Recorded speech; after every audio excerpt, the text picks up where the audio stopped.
जंगलમાં રહજે આમ आदिवासी जंगल रखवाला रे।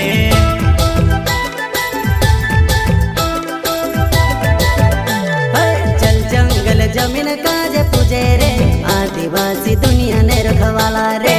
बाप देव खतरी काज पूजे रे आदिवासी सबसे निराला रे।